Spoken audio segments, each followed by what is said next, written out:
ci lu mënta dugg ab safaan fekk ko ca mu ne diw moo ma boole te fekk ne déedéet boolew ko dadi ma di ko def joo gis ci këru àdduna ba ci benn bis lay mujj waaye nag société boo xam ne gune yi ñu ñemeñ bët gune yu dër bopp ëmb ba diis war a dem wasini di sénaat sa bopp wala di génn baagante jël morceau jëlaat morceau daw dugg ci oto bi daal di taal takk seen tur ñu ne mi ngay matu ji ku nekk daw fëgg sa morom ku téléphone yi daal daw daal ni dem na léegi de moo yóbbu boppam moo taal boppam otoom daal di takk seen turam day matu ji mu ngay wasini coow li ne càpp ñun daan nañ ko nëbbatu am ñoo xam ne doon yu war nu lor du nu amagum ñetti weer sax doon wut ay morceau di ko renforcer pour ku leen gis gën a xam ne ba fii mu ne doonoo ëmb ndax rek bëgg doom ak bootaay nga ne dafa rafet loolu dafa rafet waaw waaye kii bon waa Lamine mais loolu c'est le Sénégal gars yi ñooy kii yooyu mais sax dafa rafet sa jabar sax ëmb sol benn sweatman nii nga téye sa loxo di koy raay yooyu yaa may déggal man yéen laay waxal man waxuma ak kii man duma américain kaw laa diggante Kajoor ak Bawal laa dëkk dégg naa bërki démb taal ngol dem na ca sama ëttub maam ba woo ma téléphone ne ma Mbay Ngoone ne ko fii nga dëkk ma ne ko kan moo la ko wax mu ne ma ku neex Yelli Jóob ma ne ko Yelli Jóob mu ne waaw ma ne ko waaw wax na dëgg ñoo bokk maam wax na dëgg foofu de mooy sama ëttub maam waaye nag taal ngol bala nga faa jógee na nga fexe ba nu yóbbu la Lambaay yóbbu la Mbuso Ndiir wan la xasar na fi nga xam ne foofu la maam Birima Maawo Ngoone Fall daje woon ak maam ci Yaasin Jeen moom teñ ëmëri Ngoone Ndeela Kumba Jaariñ nga xam ne keroog ci Kumba Kayre mi ngi ci wetam di rakkam ñu bokk baay Maali Kumba Kayre Sinka Kayre mi ngi ci wetam li ngeen Kumba Jaariñ nekk fa waaw ne la nu wan la ko bu baax waaw ndax kuy waxtaan ci Mamadou Fane Ndiand war nan laa mën a yóbbu diggante xabbuk caapi ak kër Sakura Badiane ndax foofa la tëdd Ablaye Fall la ko tabax le père général du trésor maa ngi lay nuyu maam Dumbe maa ngi leen di nuyu waaw léegi nag bon waa nee na loolu dafa rafet ñun de doon daan na bu cat démb ak bërki démb ñun nag ñoo moom maam Ngeesu soo déggee maam Ngeesu kooka buur yaa fa daan sangu dammeel ya ak teeñ ya Ngeesu ma nga ca xolub Kajoor ñun ñoo ko moomoon na bëtu rek te am na lu fa xew sama maam bay bayaar ma ne ko du ngoy ak lañ njande Fatma Binta mi nga xam ne mooy nijaayam daan nanu sangu diggante mbete sago wéeru gën guy ndënge sumpas ngàñña ak kàddu palaga ak ndàgga ñang foofu la Baye Malick ñang dëkk ndàgga foofu nan daan def dàggay buur waaye ragaloon nañu ragal bët goo xam ne am na yooyu daan nañ ko daw te tamit daan nañu muslu di aar sunu bopp ndax maam Birima Maawu Ngoone keroog ba mu demee Saalum ba Saalum yi doonoo taxaw ëlbatiku ne ko dangay sàlloo aw fas aw wajan jant buñ ko tegloo ba mu ëmb su juree mu ne mu ne ko balaa mool wee taxaw ci ay weyam di nga moom Kajoor mu jënd ko sàlloo ko nekk ca wure wa toog ba keroog mu matu ba jur ba mu juree mu jekki-jekki ci suba gi ñu daw daaj ko ne sa wajan wa de jur na mool wu góor mu nekk rek ca wure wa mu toog a toog ba si yàgg nu ñëw ne ko sa jabar ja Linguère Koddu Juuf mu ne mu ne ko jur na doom ju góor mu ne tekk rek toog ci wure wi toog ba jant bii bëgg a so nu daw ñëwuñu ko damel teeñ ëmëri Ndeela Kumba Jaariñ saay na mu jóg fudd daal ne giñog sama baay Maawo Ngoone Fall dég-dég bii ma am tey musumaa am bu ni mel ci këru àdduna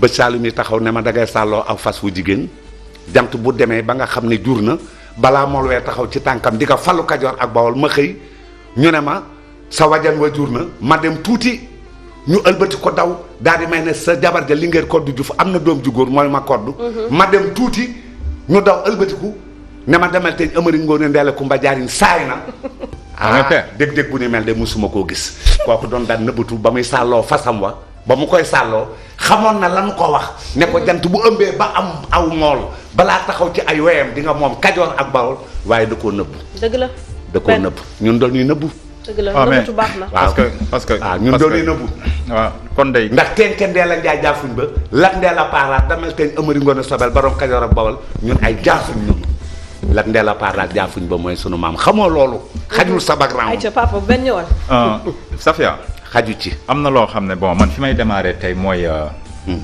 peut-être nëbbatu yàgg na Sénégal. waaw. mais dafa am loo xam ne. nëbbu.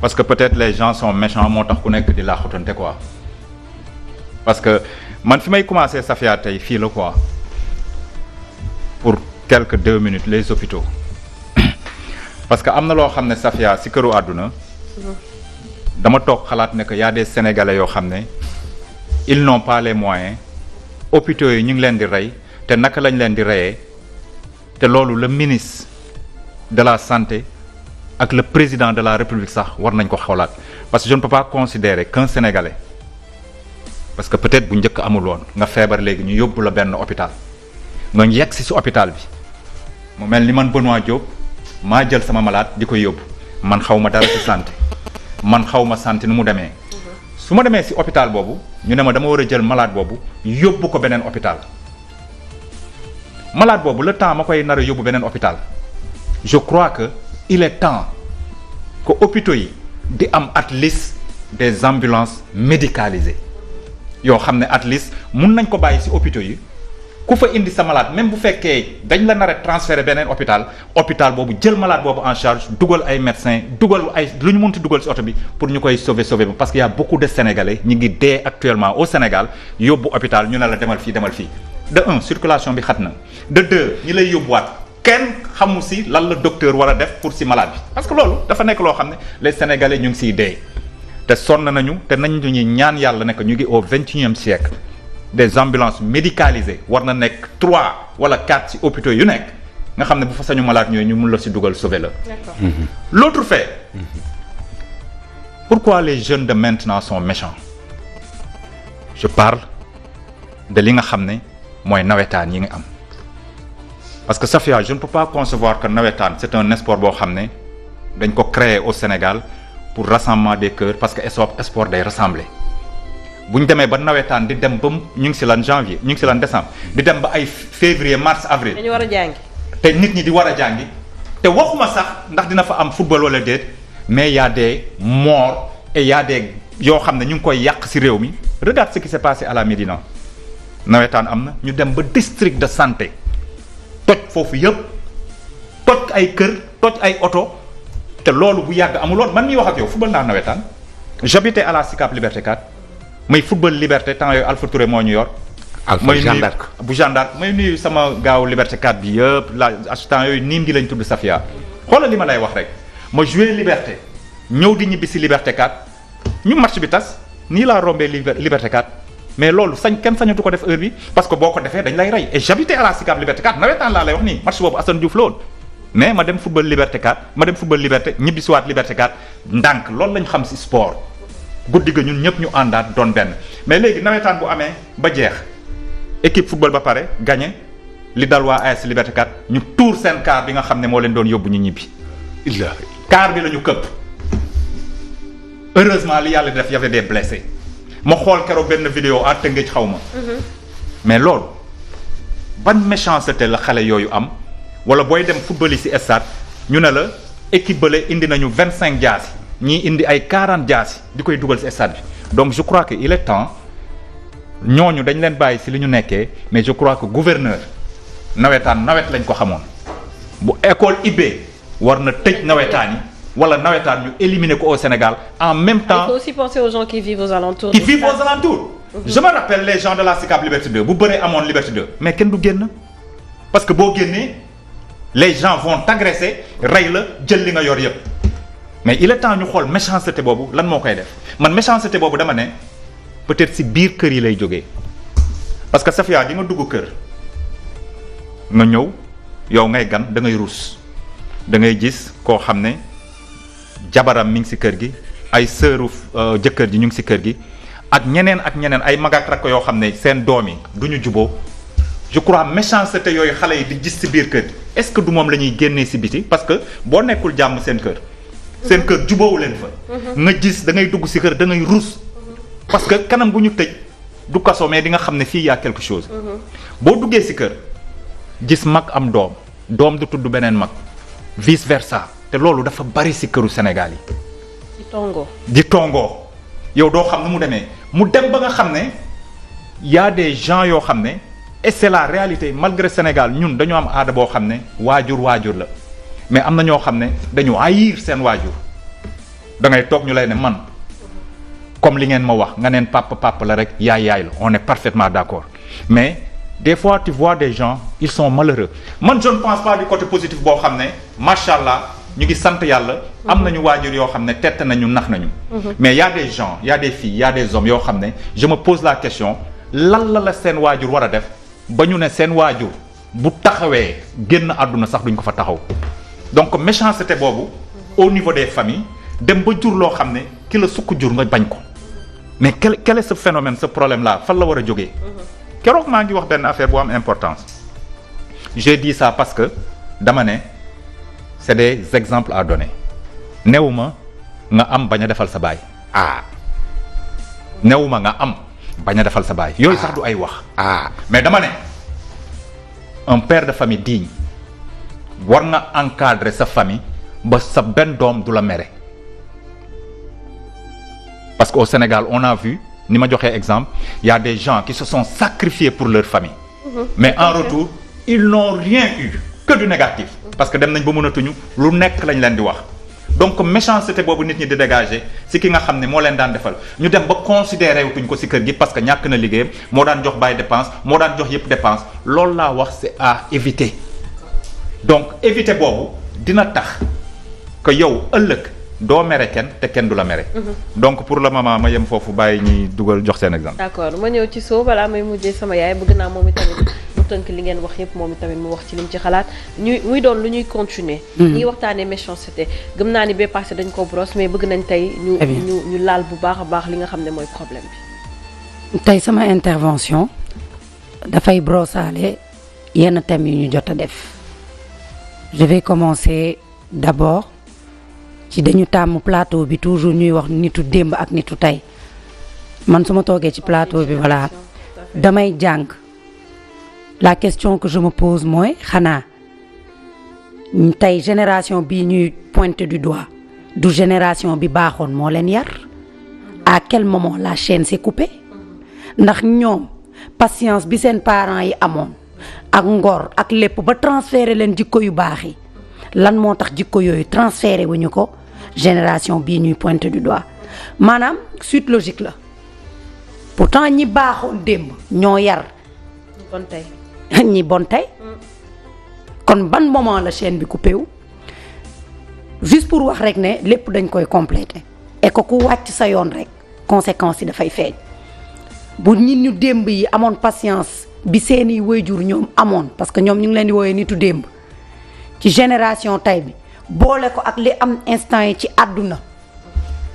kon je pense que du ma ne société parfaite mais dinañ mën a avancer je vais aller plus loin ñetti façon éducation moo am bi la sa waajur di jox bi ngay jox sa bopp ak bi la mbedd bi di jox bi la say waajur di jox ci biir kër da ngay jàngul ñoom ñoo lay jàngal le b.a.-ba ñu koy wax l'éducation de base di la wax bul def nii nit lay bu dee góor la nii nga war a dox bu dee jigéen nii ngay toogee nii ngay waxee expliquer la nga xam àdduna nga dem ba ci biir boo defee bêtise ñu corriger la ne la lii waroo ko def lii nga war a def maanaam kër gu ne boo fa duggee day jur benn xale boobu éducation kër gi lay jël bu génnee ñu dem ci beneen éducation bi ma lay wax mooy l'éducation de la société bu xale yépp yi ñu yaree ci kër yi génnee jikko yi partagante jikko day am ki la ëpp éducation ki la ëpp xel am na loo xam ne da ciy mucc ci base bi la ca biir kër ga am na noo xam ne bu ñu la ko yaree doo comporté woo neen ñi en société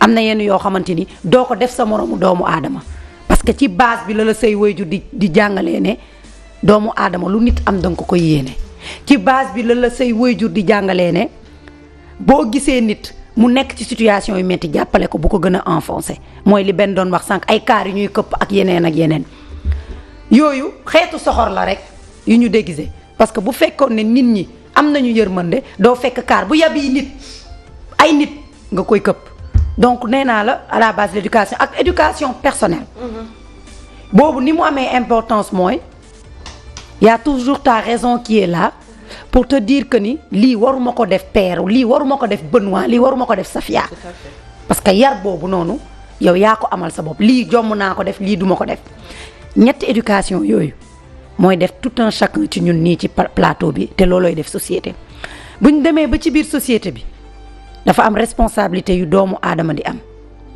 d'abord les parents la société et le gouvernement sa doom bu defee erreur foog nga jubbanti ko xamal ko ne lii mu def nii baaxul.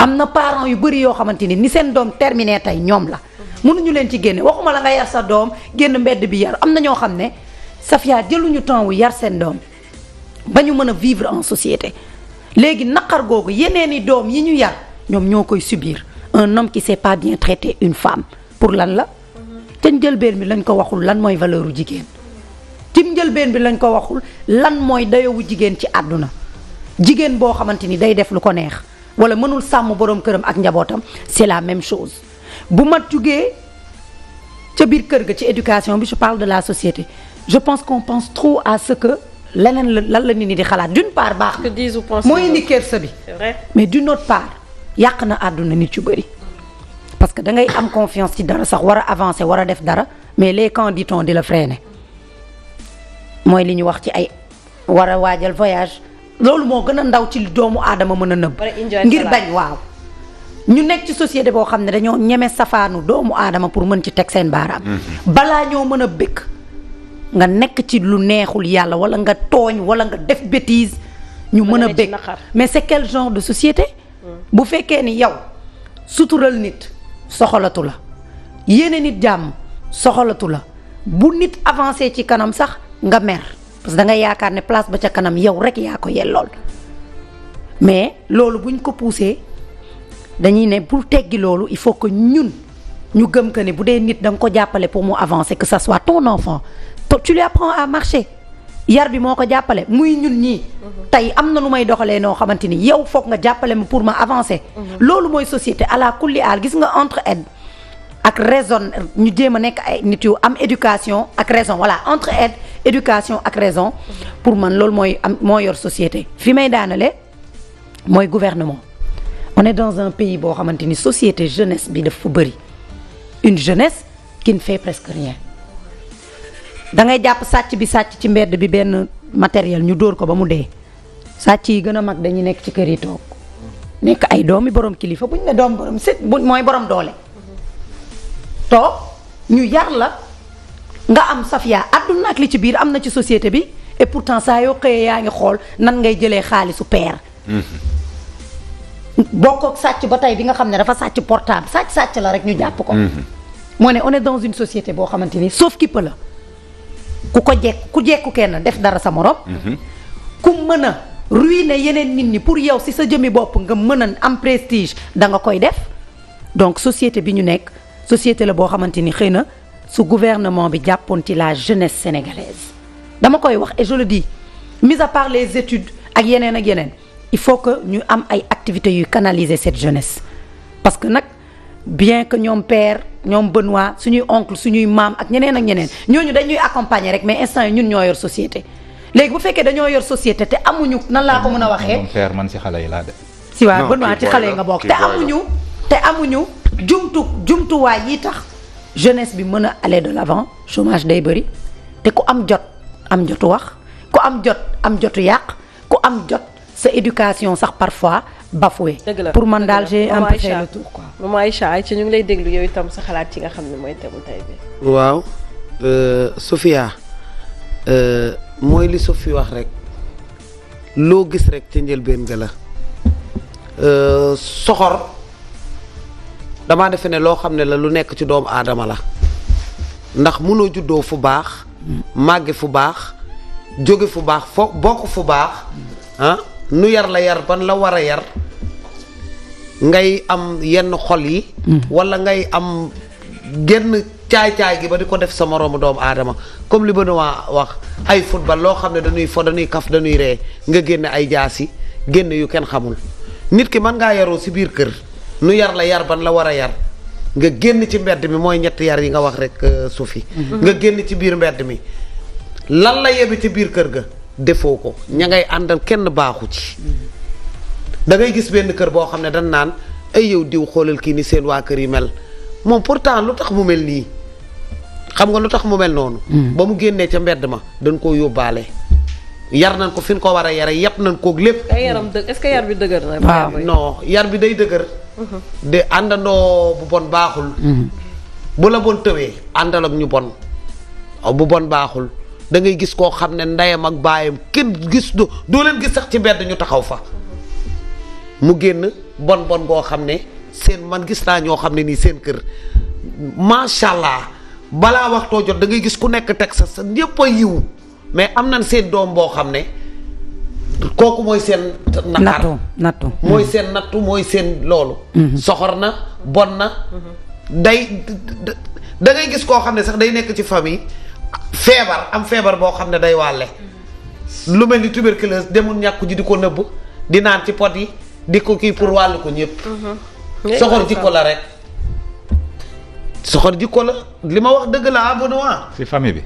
ci biir famille bi yow tam lépp ci famille la tàmbalee. société bi yaa y a des gens qui sont malades te. ci famille biir famille bi la tàmbalee.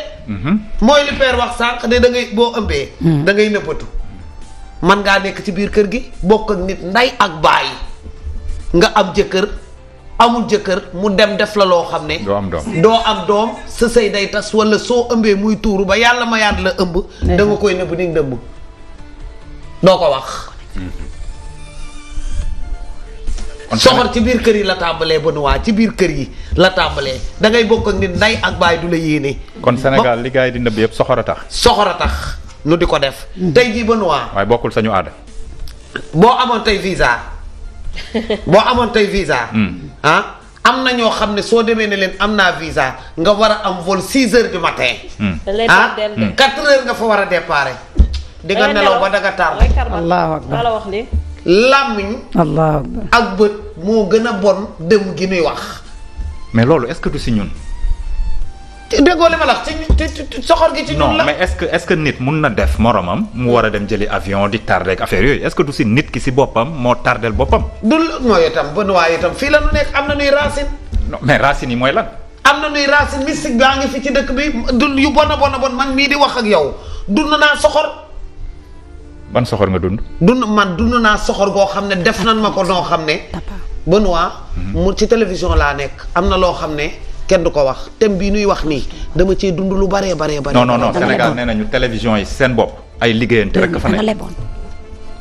waaw télévision yi seen bopp loolu sénégalais yépp koy wax ñi fa nekk ay liggéeyante kese. doo bëgg ko la raw loolu la. waaw Benoît tey yàlla yóbbante yàlla nee na yóbbante yàlla wóor. soo bëggee mu def ci sa ndab boo bëggul mu def ci sa ndab bu yàlla tracé nga dindi yàlla tracé waat dalay écarté tracé xol la yàllay fay gis nga sa xol bu baaxee munoo am benn xolu kiñaan man ngaa nàmp xolal xolu kiñaan sax wenn xolu kiñaan nga nàmp ko yi nga màgg yàlla def la xol bu rafet ñu naan ay kii ndeysaan xool ko ni mu baaxee te yaayam ak a bon yaayam def na nii yaayam def na naa da ngay nekk ci biir kër gi sax ci yow ci say parents ci boppam ñooy njëkk a indi noonoo gi ci biir kër gi ndax bu nu waa tey dañuy bokk ndey ak baay man ak yow ak Sophie maa ngi liggéey yor àdduna ak li ci biiram ba nu waa yoroo dara boo yeewoo sax da ngay dëkk ci Sophie ne ko may ma kafe yaag Sophie ay xarit benn bakkan ngeen yaa ngi may déglu man maay liggéey man la nuy teg ca kaw man la nuy may añ man la nuy fonk man la nuy defal lépp te ñoonu bokk jur dañoo bokk ndey ak baay suñ demee ba ci biir am na nu muy demee noo xam ne man su ma nekkul mag mu am mu expérimenté bugguma samay rak damay dem ba noonoog samay rak ci biir kër gi loolu Sénégal dañuy naxante. man yow itam. tous les jours. non lu tax ma ne dañuy naxante parce que man fu ma toog non sañu valeur pays de la teranga lii ak lii mais société boo munti dem si àdduna kon au Sénégal. lu bon mi ngi fay am. bu baax. muy benn nga xam ne société boo munti dem. bëgguñu gis ku fay avancer. donc loolu est-ce que du moo refléter ñun sa société nga xam ne dañu taxaw fi mu nekk nii. ba on ne peut pas avancer. parce que je ne peux pas comprendre. que dans une société lu mel ni Sénégal ñu nekk 21e siècle nit ki su fekkee am na loo xam ne mu war ko def day tiit bu demee bay voyager di làqatu sa frère wala di làqatu sa sœur wala di làqatu keneen y a problème parce que bu fekkee c'est au niveau de la famille li maman wax mu nekk am na ñoo xam ne dañuy ragal seen sœur sax gis seen ëmb mais soxor boobu fan la jógee l'autre fait au niveau des maisons ba léegi am na góor yoo xam ne dañuy iñaane seen jabar góor yoo xam ne bëgguñu gis seen jabar pour mu avancer. xalo may ma rek ma lancé téléphone bi. Ok. ma ñëwaat ci yow 88 628 89 88 88 628 28 28 28 28 28 ñaari yoon rek 00 221 33 841 20 69 soo leen mënee jàpp aussi si live Facebook bi ça serait parfait parce que ñu ngi ñu koy laaj dafa mel ni dafa tëbaat ayca salaamaaleykum. asalaamaaleykum. waaleykum salaam dégguñu ko fii. asalaamaaleykum. waaleykum salaam. waaw Safia. oui. waaw ngeen baal ma ak. baal nañ la baal ñu ak. maa ngi leen di baal mais da ngeen laal tey tem bu ma laal. dëgg la yaa booy. maa ngi lay dégg bu baax. ñu ngi lay déglu bu baax yaa booy. loolu Adja bi wax léegi. man daf ma dal. sama doom. jour macha allah tabarkàlla jàng ba war a voyager. gis nga jour bi muy dem aéroport. mais ba aéroport. waaw. dugg na ba salle d'embarquement. waaw. ni am na lu ko laxasu. mu laxasu ko moom. mu bàyyi fa passeport am bàyyi fa biyam bàyyi fa léppam génn. ci aéroport bi salle d'embarquement bi. salle d'embarquement ni am na loo xam ne dafa yuuxu ñëw laxasu ko. billaahi wallahi taala. mu jéewul dem. gëm naa la te fépp. da ko fa bàyyi dem yoonam. gëm naa la te fépp fu ñu dem ci àddina. ñu ni jigéen a ko def. billaahi wallahi taala. da ngay sëy si kër. ma ne te loolu gënu koo metti ci àddina. non non ma ne ndax da nga nekk ay wujjoog affaire yooyu. nekkuma woon ak benn wujj. nekkuma woon ak benn wujj seen papa sax gaañu na. man maa nekkoon ak ñoom. ndeysaan. ñuy jàng ci école yu baax macha allah tabarkalla. déedéet. benn wujj. mais lii ngeen tax xamu leen sax réalité bi ci. dëgg la. kër yi li ci nekk kenn mënu ko wax. méchanceté gratuite. doy na waar la. waaw man toujours damay ànd ak mais suñ la neer loolu am na booy boo rek nga gëm ko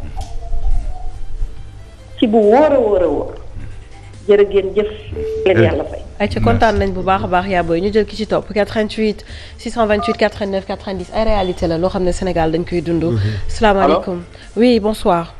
salaamaaleykum Sofia maa ngi lay ziare. dellu ziar bu baax a baax sëñ bi. waaw di la nuyu di la rendre nag un vibrant hommage balaa may nuyoo. merci mon grand merci c'est gentil. waaw parce que plateau bi ni nga koy gérer macha allah yal na la yàlla gën a kàttanal. amiin. di nuyu Père Mbaye Ngoné Fall di ko ziar. maa ngi lay ziar di nuyu Abdou Kandji Fatou Mbarke Jigal et Daba. waaw di nuyu Benoît. ah mon frère maa ngi lay nuyu. maa ngi lay ziar bu baax Benoît di la jox sa wàccuwaay di nuyu maman Aïcha ak soxna Sonsu. jox. benn nag dafa am foo ubbee da nga wax lu am importance ci hôpitaux yi. mooy c'est quelque chose boo xamante ni benn nit ñi dañ koy négliger te li muy faat ci ay doomu aadama c'est trop. yaa dafa bari trop. non benn hôpital boo xamante ni hôpital bu mag. ñaari ambulance médicalisée amu fi nga ñëw indi sa malade ñëw tees nga jang-jangewaat dugal ci taxi.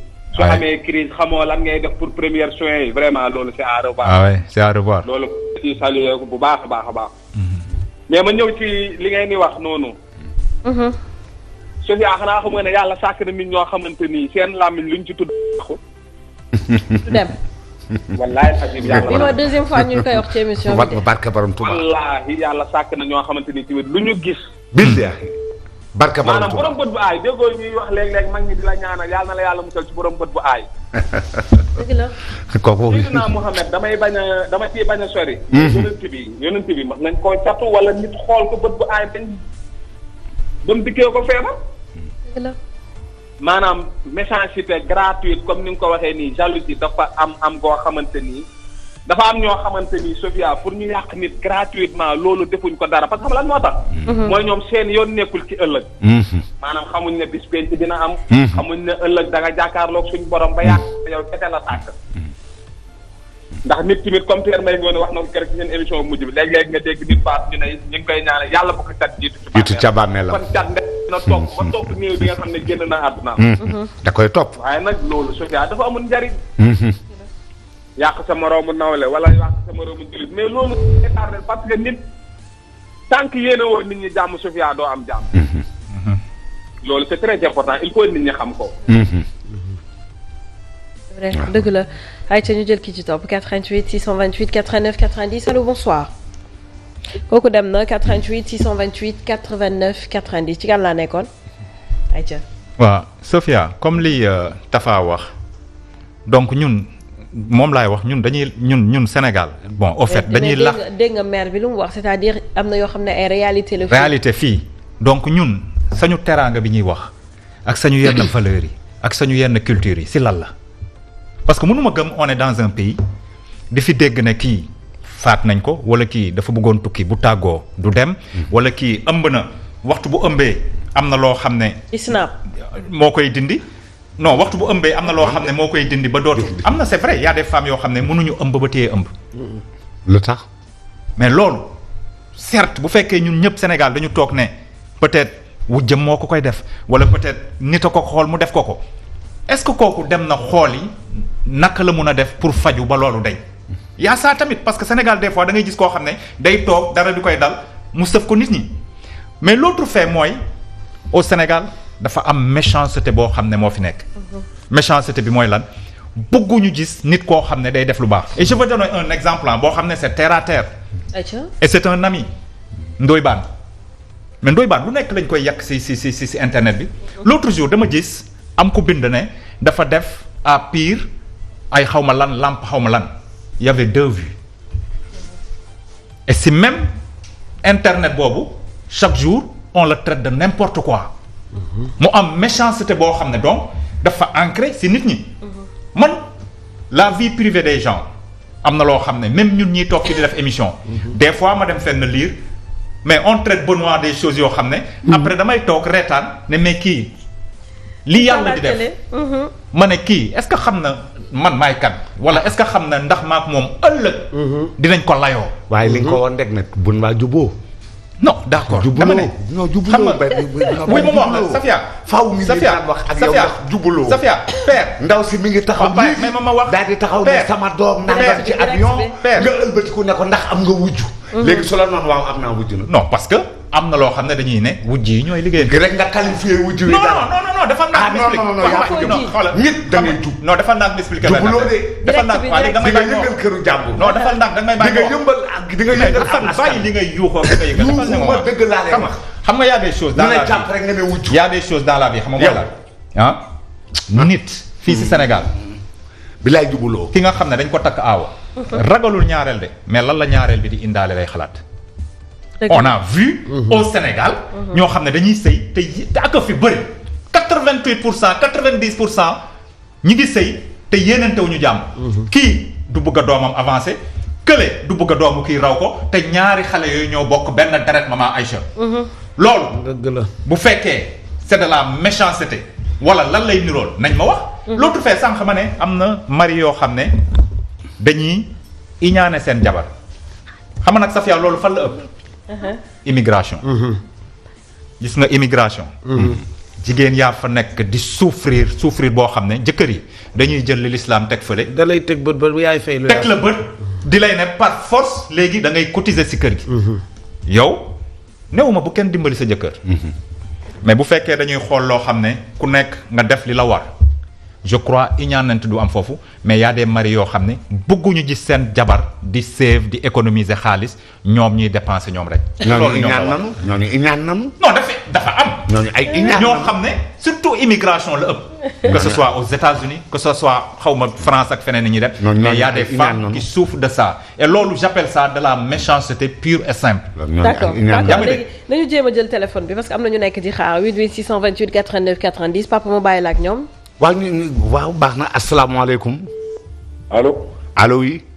waaw ku baax ñu ngi lay ziar. waaw ñu ngi lay delloo ziar sëñ bi. dem na papa jëlal keneen ndeysaan waaw boo xante bi la daf mit asalaamaaleykum allo. allo salaamaaleykum. allo. dañuy njëkkante 88 628 89 90. allo.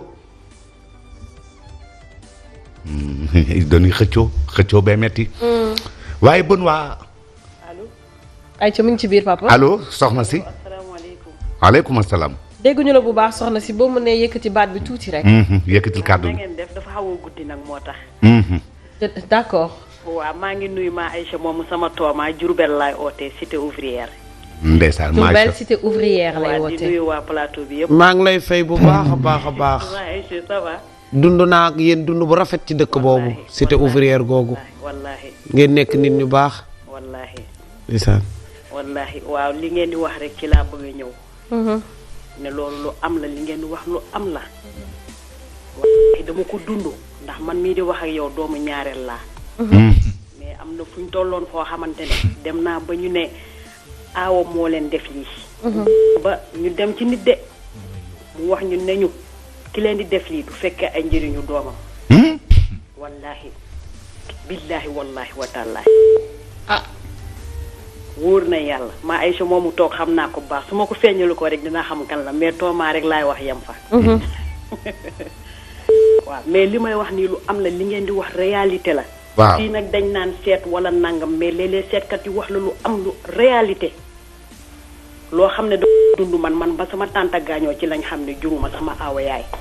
dama daan gis muy def yu bari mais dama daan teg sama tànk. billaahi wallaahi wa taalaahi. nga xam loolu ba jàmbur ngay te lu dem am la. li ngeen di wax lu am la ndax dama ko dund. damay ragal kër gu tas rek. ba nga koy tas mu am. maanaam li nga déglu ko. mooy li ma wax léegi rek père. wallaahi. pareegul xor baax pareegul. ayca ñu jël ki ci topp 88 628 89 90 ni ngi jégalu ci ñuy assister ci ligne bi ni ngi jéem a jël ñëpp incha allah asalaamaaleykum. mbaɗɗa sel a nana pulaar allo waaw dégguma bu baax. a nana pulaar waaw waaw waxal rek ñu jéem a comprendre. naa ne wuñu pulaar de loolu nag mooy nekk. min de ko kawla mi nani seeda rek. ah ok Voilà. ñi nani nañ. ay ko kalɗon ay hunu ko yitere ko ak père déggoo. na làkk rek nit ñaa ngi koy dégg. a faami ak nit ñaa ngi koy dégg. léegi yow làkkal rek. làkkal rek. léegi voilà hunu ko léegi est-ce que yitere doo làkk olof bi nga waaw dégg rek comme léegi ni nga def làkkal ba olof rek. comprendre ñu. làkkal rek ñëwal. waaw waaw ma wax leen si olof na maay sax olof leerul noonu quoi waaw d'accord mais baax na. moo gën di. man ma wax leen benn affaire waaw lammiñ ak bët waaw. moo gën a gaaw jox nit sa ak liggéey làmmiñ ak bët moo gën a garaaw sax lammiñ jox ak def liggéey. bët pël la de. duma sama rom. moo gën a bon ak liggéey wallaahi làmmiñ. képp ku nga gis ci àdduna si d'ailleurs Afrique sax ñun Afrique bët ak lammiñ ñoo ñu tardel wala liggéey am na nit yi nga xam ne seen bët baaxul bu ñu xoolee rek soo moytu da ngay feebar. lépp yàqu. ñooñu xanaa yàlla sàkku leen. man loolu am na nit ñi nga xam ne noonu la yàlla bindee quoi. yàlla moo leen ko def. man mi daaw 2018 wóoruma. ngir ak. dem naa ba hôpital Fann def hôpital Fann def 3 rajo. kenn gisul sama feebar. gisuñu dara. dépensé naa foofu la ëpp 300 000. dëgg la. dem naa dellu ci liggéey ci fii ci man maa ngi Kidira sax wax leen dara maa ngi Kidira. Kidira. benn sëriñ moo ma faj. benn sëriñ. benn sëriñ mu ne bul dem fenn yow liggéey ak kii yéen jàpp la bët ak lamiñ ñoo la jàpp. billaahi wallaahi li ma ko jox saa matul 10 000 moom ma faj. waaw du mat 10 000. wallaahi léegi ñun Afrique ma leer Afrique fii surtout Sénégal. loolu moo ñu tardel. am naa sama benn mag ñoo bokk ndey ak baay. benn waa ji moo ko liggéey di ba léegi kooku mënutul dugg suñu kër gi. depuis en 87. daf ko génnee. def benn waa ji moo ko liggéey. mu génn. ba moo ko liggéey bu bon ba léegi mënutul dugg suñu kër gi. moom laa la wax loolu mooy génnee. voilà liggéey boobu liggéey Sénégal daal ñun loolu moo ñu tardal. wóor na yàlla. doy na waar. jërëjëf kontaan nañu man ma ngi leen di xelal kenn ku ngeen nekk kenn ku nekk ci Sénégal. defaral sa xol bu baax a baax nga defar sa bopp bu mu baax a baax bu liggéey kenn nag. waaw. ay ca kontaan nañ bu baax a baax dañ koy dégg mu ne làmmiñ ak bët moo gën a garaaw moo gën a gaaw. wallaahi moom moo gën a gaaw wax liggéey. naa ko fii léegi fi àddina bi toll nii nga xam ne ak avènement wu réseaux sociaux yi. snap yeeg. lépp nga xam ne foo jëm. wane loo lekk wane loo def wane. Sofia Diatta ça devient un problème. doonoo toog loolu est-ce que du diggante si xel yi Kajoor rek? ak Bawol. kon de Anta Diaw du mucc papa. ñu toog bi nu toogee. laay. loolu ci gën a ab bon pénc Benoît. ñëpp taxaw ne tekk di xool.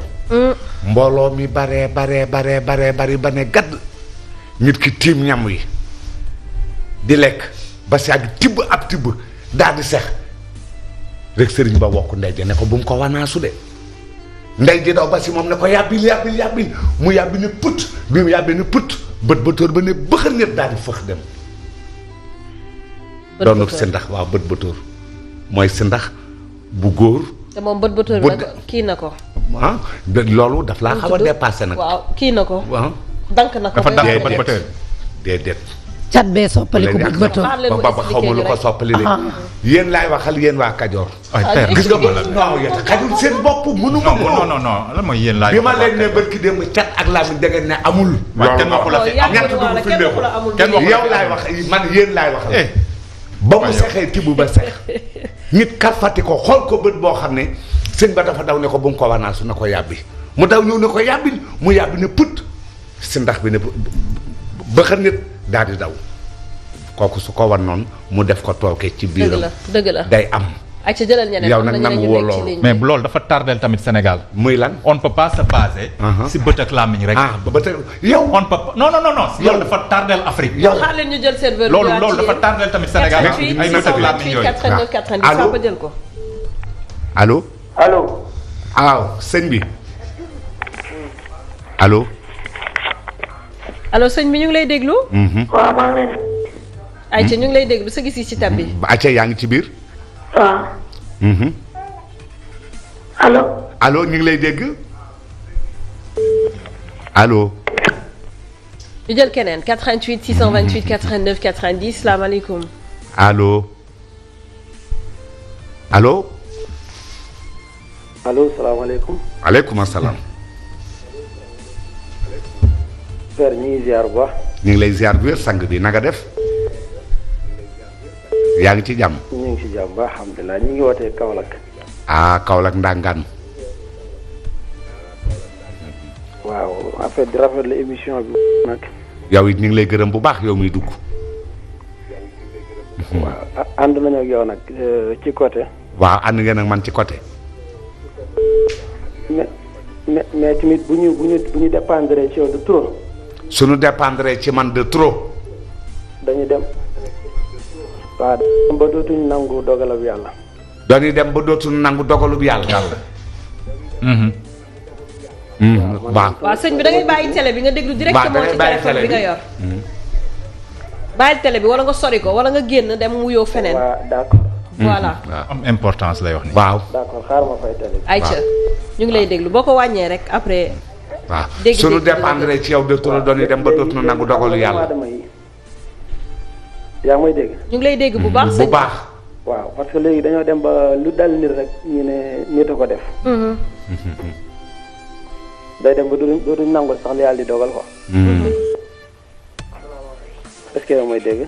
ñëpp a ngi lay dégg. ayca daw na ñu ngi allo jël keneen 88 628 dafa 89 daw 90. waroon naa toog su fi ma laaj ko Non, ndax dafa- fekkee ne xam naa dafa introduction bi amul retour moo tax. daf ko mais wóor waaw ko mais ñu cee fekkee wuñ dégg. introduction bi kii da cee dal d'accord ñu jël kii keneen. du nu topp da cee dal salaamaaleykum. asalaamaaleykum. waaleykum salaam. dalul fenn. wax na suñu ziar. waaw ñu ngi lay nuyu sëñ bi. ñu leen di ziar baa leen si jàmm. ñu ngi sant yàlla alhamdulilah ñu ngi ci jàmm sëñ bi dama doon laaj excusez ah. da nga doon laajte. maanaam Benoît. waaw. est-ce que moom réellement il est natif du Sénégal. ah moom day gëmul sëriñ laajte? gëmul wax mu ne ndax Non, naturellement sénégalais la ndax maanaam sénégalais la. waaw d'origine. wuyu ko Benoît ndax sénégalais nga la laaj dem Oui. bay toog ci plateau nu lay jaawale ndax ab sénégalais Non, Diop j'ai sant rien compris. Diop. wala Diop Diop waaw Benoît Diop. Diop la sant de voilà parce que man dama gis Sénégal. dafa am ay réalités yoo xamante ni boo ko dundul. mënuloo ko xam. waaye ak roy dàq la man tant soit peu j'ai eu à sillonner les 4 régions. laa déglu ko de. mais maanaam dafa am réalité yoo xamante ni. boo génnul. doo ko xam. doxul nag doxul. présentement je suis dans le Fouladou. dans le Fouladou. j'ai fait le Fouladou j'ai fait le Pakao. def naa ko bëree bëri Sénégal. ah le Sénégal oriental. mais day am yoo xamante ni boo ko dundul gisoo ko doo ko gëm. moom peut-être il a eu à immigrer aux États-Unis. aux États-Unis. xëy na la am foofu. la am Afrique Sénégal en particulier. bokkul ak peut-être moom vision yi muy am. moom la bëgg a indi fii nag. non Père Mbaye Ngoné. Fall. yow maanaam yow sa intervention rafet na mais xam naa ni féewaloo am si diggante Benoît. maanaam pour man c'est un problème de conflit de génération la. waaw. waaw mais benn instant Benoît vraiment les réactions sont très pertinentes. mais day am loo xamante ni foo mu gëm ni Sénégal y a ses propres réalités. mais nangu ko. te tant que génnoo wala dundoo doo ko mën a xam. wallaahi. mais doo ko wuyu. mooy soxna si noonu doom daal dafa sant embarquement. waaw. mu mel lu ko laxasaayu mu départ bàyyi fa passeport bi. kooku c'est un cas boo xamante ni ça fait partie des cas les plus élémentaires yi gën a minime yi gën a néew. on a vu pire et on a vécu pire dans ce pays. waaw da ngaa dox ci biir dëkk bi nag ci biir réew mi. xam nga. ay si jëlal ki ci topp benn. dafa dox ci biir réew mi. allo ci biir réew mi la la wax. yow États-Unis nga dox. allo. waaw. salaamaaleykum. maaleykum salaam. sëriñ bi na nga def. ñu ngi sant bu baax a baax. ok loo xalaat si thème bi. waaw thème bi li may wax maa ngi ziar Sénégal moo fi nekk. lay fay. lay fay bu baax. waaw di nuyu soxna su baax soosu bu baax a baax. ndeysaan. man da ni wax ne thème bi li ma si xam man. yonent yàlla Moussa dana woon suñu borom musal ma ci làmmiñ. suñu borom ne ko man mucc ma ci bala ciy musal. suñu borom ne ko. mucc ma si bala ciy musal. dëgg la. mu mucc ma si bala ciy musal man. moom ci boppam. sunu borom ne ko man mucc ma ci bala ciy musal yow. tout à fait. waaw. waaw tey ñu jàng alxuraan li may wax. xam nañ ko bu baax. kon suñu borom xam na ne am na làmmiñ bu aay.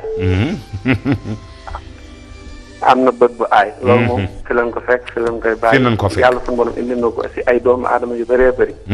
dëgg la. xëy na Benoît dafa nekk nit koo xam ne kon dañoo yoroo ci àll bi ñun ñu xam ay dong daara la. di dem ku ne gis ku ne. xam naa ko bu baax a baax.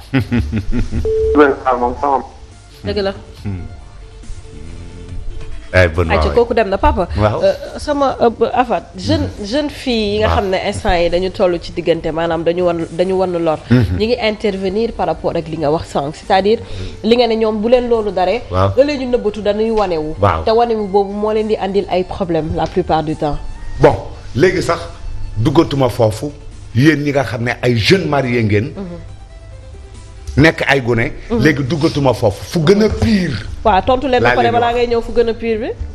fi gën a pire mooy xam nga yéen nga wax ay snap bi ngeen di def nuy gis seenu koll di gis seenu ëmb ak yooyu. du yoon waxuma la loolu man dama koo dàq bugguma loolu. loolu est-ce que yoon la. solu te doo jiital nga woddu te doo jiital nga xam ne fu ngelaw jógee dox la fa jéggi ab sën. dox yoor dox digg njolloor nelaw ci taatu guy walla daqaar ku xew la nga dem toog ci yoon ci buntu kër génnub timis moom la fekk waaj ci wax àll ba dox ci mbedd da doo tegoo dara sa bopp doo musóoru doo yeew sa bopp doo def dara dina yomb ci nga jur mongol wala mu yomb ci nga jur loo warta jur wala nga indi loo warta indi wala mu indi la seytaane wala nga jur loo xam ne bokku ca wala nga jur loo xam ne aw rab la wala nga jur loo xam ne melokaanam du bokk kooku mën na la cee indi ndax day fekk ne naam doxalub suñu borom am na mais loolu dina ko indi ñaare loolu daan na ko indi wala sa doom tëdd fenn nga jóg maasale woo ko mën na noo weccoo sa doom. loolu moom je suis contre amul ci alxuraan.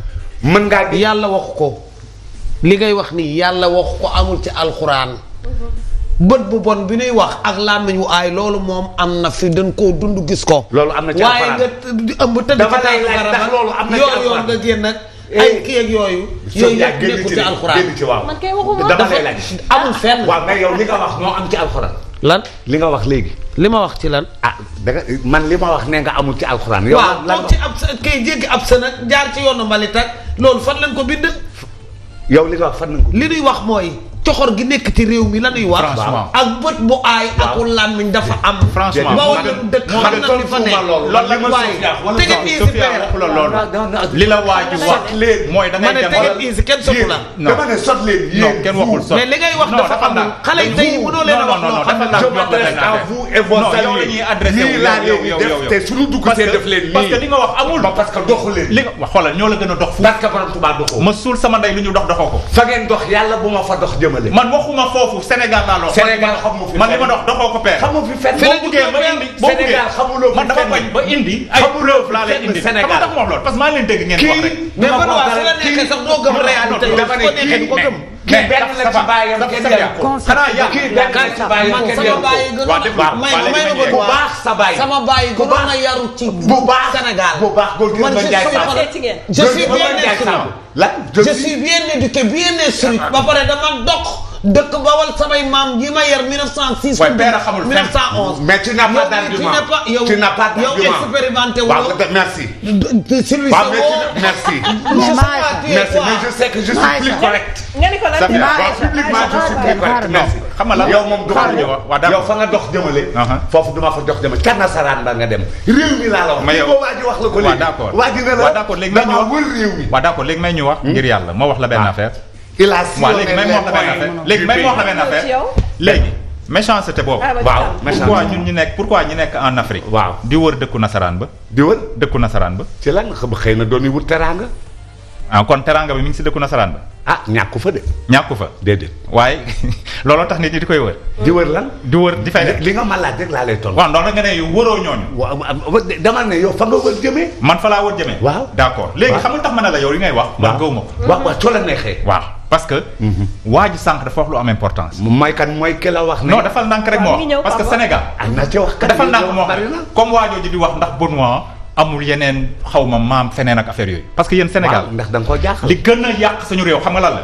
déedéet mooy dafa am légèreté boo xam ne lu dal nit rek ñu ne dafa am ay réalité suñu réew waaw yow yaa ngi fi wax ay tëb sën waaw ay nekk en état waaw tëdd si taatu garab dafa ndànk rek ma expliqué la tere maman Aïcha ne la loolu binduñu ko fen si alxuraan ci alxuraan la wax si alxuraan li nu bind ci alxuraan dañu koy appliqué da ngay bàyyi ñu wax da ngay bàyyi da ngay déglunte rek ñuy déglunte ñuy échangeante non non ndax da nga may siif daa fa waaw waaw mais su paree nag na wax lu nu bind ci alxuraan moom léegi waa ji sànq dafa am lu importance lu ma wax ak ki fi génn lépp mu ne papa tamit nag du yow di nga dem France bu ñu dugal nga di nga dem ba foog ne gëmatuñu yàlla te Sénégal loolu daf fi bone waxu la xam nga non Sénégal xam nga lan moo fi bari bokkaale bi bokkaale kooku yàlla noonu koy def moom nañuy tere ma ne yàlla loolu la lii gën a du bañ bokkaale de ma ne loolu yàlla moom la gën a bañ li ngay wax du si bokkaale dafa am Sénégal boo leen ko waxul dañ koy wax am na moo tax yàlla mere ñu am na ñoo xam ne dañuy foog ne sëriñ moo gën yàlla di astafurlah am na fi astafurlah ma ne la daf fi am Sénégal arrêté am na ñoo xam ne boo leen ne ñu ne la man gëw ma yàlla diw laa gëm loolu dafa bari Sénégal donc bokkaale boobu loolu de gisuma ko am na yenn réalité ñemewuñu ko wax mais am na yenn réalité yoo xam ne ñeme nañ ko wax fii au Sénégal mooy lan mooy bu ñu làqante bu ñu nëbbunte waxal bu ñu demee ci Sénégal ba toog di may wax comme li nga wax sànq nit sol na jànq sol na sër génn am ngelaw bu ko fa dugg wala jiital dafa da nga ne jiitalul jànq bu tàngee bu jiitalul ngelaw dugg ko ma ne nag fa la ko ngelaw di ñàkk musóoru teg sa bopp mais moom laa lay wax am na yenn futilité yoo defal ndànk am na yenn futilité yoo xam ne lu tax ma ne sànq man waaw bët ak làmmiñ yooyu man personnellement amul su ma neexee mënu ma ko gëm waaw gëmoo ko parce que dox naa timis waaw dox naa njollo keneen ak keneen dox na ko nekk en état ci dara dawlu leen bu yàgg lan lañ daan gis tourbillon day am sax ñu ne doomu jinnee fa nekk ak affaire yu Sénégal c'est que dañ dem Sénégal ba dugal nit ñi yenn réalité yoo xam ne moo tax on ne peut pas avancer nga gis tali di daw fu sori nga gis espèce ndox ñu ne tali boobu bu fa kenn awati jinne baa fay sangook affaire yooyu te loolu ay reflet waxuma la lool de man waxuma la lool yow yooyu nga ñuy expliquer déedéet si ma lay expliquer donc Safia. paresse am na Sénégal. boo xam ne nit ñi dem nañu ba gëmuñu yàlla. parce que bu fekkee da nga toog ne yow tooñoo kenn tooñu la. je crois am na loo xam ne tamit mun nga ko éviter. néew ma def lu bon amul de sànq daf ma ne. pourquoi ma tudd ne wujju. waaw mais tout le monde sait au Sénégal. déedéet pas tout le monde. ma ne ma yegg dama ne tout le monde sait. Safia au Sénégal li ngay wax da nga may sosal. am na ay famille yoo xam ne. am na waaw. am na famille yoo xam ne ay wujju. waaw kenn bëggu si keneen ki avancé. lan moo tax tout le monde savent au Sénégal que ne am na ay wujju yoo xam ne kenn du xàmmee ku jur kii ak ku jur kii. mais loolu bariwul. mais am na minorité. am na d'accord dinaa ñëwaat ci benn so. am na waaw. mais bariwul. am na rek. ayca. bët ak làmmiñ bu fekkee ni am na wax naa ko keroog damay dellu rek ci waxu yàlla moom dafa wax ni borom xel yi laay waxal. bi mu koy wax c'était pas pour ñuy vivre ci genre société yu mel nii ndax aussi bien nga am expérience su ne bët ak làmmiñ diñ koy tere baax na ak yooyu aussi bien nga dugg ci lii mu nekk sa gëm-gëm ba loo songu daanoo ko sax ne bët ak làmmiñ la ci loo dugg sottiwul sax nga ne bët ak làmmiñ la ñu dem plus loin tamit ñu xam ne télé lañ toog dañ nekk ci société boo xam ne les gens nous écoutent bu fekkee ni am na nañu ni boog sama gis-gis ci àdduna bi yàlla di wax loolu daf ko ci jublu woon sutura nit c'est simple wax bu bëri baaxul bët bu bëri baaxul c'est juste que pour looy def mu ànd ak sutura mais àdduna day avancer je t'ai entendu tout à l'heure ngay wax ay waxu snap ak yooyu tey réseaux sociaux ni mu yàqee àdduna yu bëri noonu la tamit permettre on va s'attarder un peu ci point boobu. Exact. Sophie parce que c'est important dañu nekk ci monde boo xam ne dëgg la suñu téléphone yi suñu lépp la. exact donc lépp lu ñuy dund toute une journée. Exact. muy suñu téléphone yi. c'est-à-dire y a des gens mën nañ la ban a côtoyer mais mën nañ xam sa journée naka la déroulé woo. Exact. y a des gens ils passent tout seen temps bi yëpp toute la journée. Ouais. di snapper li nga xam ne moom la ñu dund te papa ne bët ak làmmiñ mën na la fa. nga ëmb ba maanaam pare di sénap sa bopp. tout excès est nuisible ci lépp. dama ne bët yooyu sax benn bëtu Sofia man bir na ma.